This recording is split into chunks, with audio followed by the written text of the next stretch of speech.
नमस्कार. आज आपण कालसर्पदोष म्हणजे काय आणि त्याचे कारण, लक्षण आणि त्याच्यावरचे उपाय आपण जाणून घेणार आहोत. तर कालसर्पदोष म्हणजे काय? तर राहू केतूच्या एका बाजूला सगळे ग्रह असणे. तर ह्या कुंडलीत राहू दुसऱ्या घरात आहे, केतू 8व्या घरात आहे आणि राहू केतूच्या एका बाजूला पूर्ण सगळे ग्रह आहेत. सूर्य जर अंशात्मक केतूच्या पुढे असेल तर तो पुढेच मानला जातो आणि पूर्ण कालसर्पदोष होतो. पण केतूच्या सूर्य जर मागच्या डिग्रीमध्ये असेल तर तो अर्ध कालसर्पयोग होतो किंवा चंद्र जरी या साईडला असेल आणि बाकी सगळे ग्रह इकडे असतील तर तो अर्ध कालसर्पयोग मानला जातो. आता कालसर्पदोषाचं काय होतं कालसर्पदोषामुळे? तर आणि त्याचं कारण पहिल्यांदा आपण बघूया. तर कालसर्पदोष कशामुळे आपल्या पत्रिकेत येऊ शकतो? तर मागच्या जन्मी तुम्ही सर्पहत्या तुमच्या हातून चुकून झाली असेल किंवा काहीतरी खूप मोठा अपराध घडलेला असेल, तर त्याचा परिणाम म्हणून ह्या जन्मात तुम्हाला कालसर्प दोषाची पत्रिका बघायला मिळू शकते.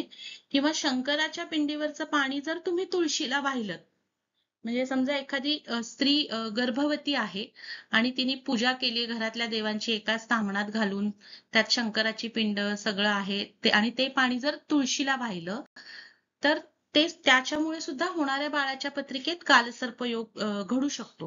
कारण शंकराच्या पिंडीवरचं पाणी हे तुळशीला कधी व्हायचं नसतं.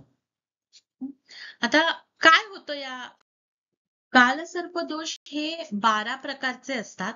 जसं की पहिल्या घरात राहू, 7व्या घरात केतू तर त्याला अनंत कालसर्पयोग म्हणतात. किंवा दुसऱ्या घरात राहू, 8व्या घरात केतू तर त्याला कुलिकस कालसर्पदोष म्हणतात. तर असे 12 प्रकारचे कालसर्पदोष आहेत. अनंत, कुलिक, वासुकी, शंखचूर्ण, पद्म, महापद्म, तक्षक, कर्कोटक, शंखपाल, घातक, विषधर आणि शेषनाग असे हे 12 प्रकारचे कालसर्पयोग आहेत. हे पद्म कालसर्पयोग झालेला आहे या कुंडलीत. इथे शेषनाग कालसर्पयोग आहे. हा विषधर कालसर्पयोग आहे. हा शंखपाल कालसर्पयोग आहे.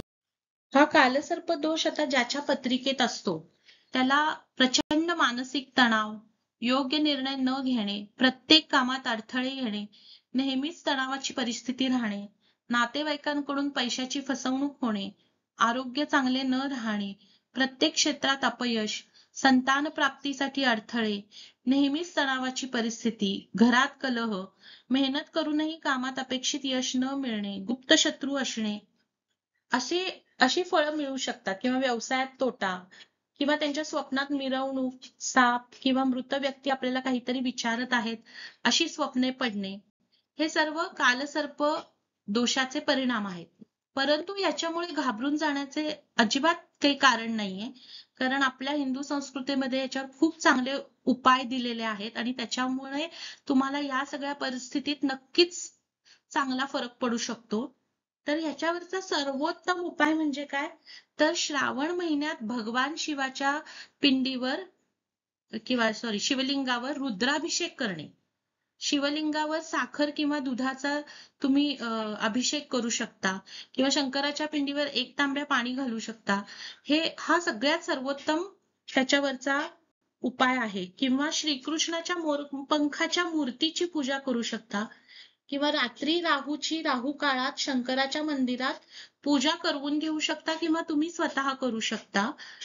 आणि वाहत्या पाण्यात चांदीची किंवा तांब्याची नागाची जोडी तुम्ही जर पाण्यात विसर्जित केली तरी सुद्धा या सर्व तुम्हाला संकटातून मुक्ती मिळू शकते. त्यामुळे कालसर्पयोग हा असेल पत्रिकेत तरीही घाबरून जायचं कारण नाही. त्याच्यावर उपाय आहेत आणि काही पत्रिकांमध्ये तर असं बघायला गेलेलं आहे की तो तुम्हाला अगदी राजा सुद्धा बनवू शकतो. त्यामुळे तुम्ही शंकराची उपासना करा. तुम्हाला नक्कीच याचा फायदा होईल. धन्यवाद.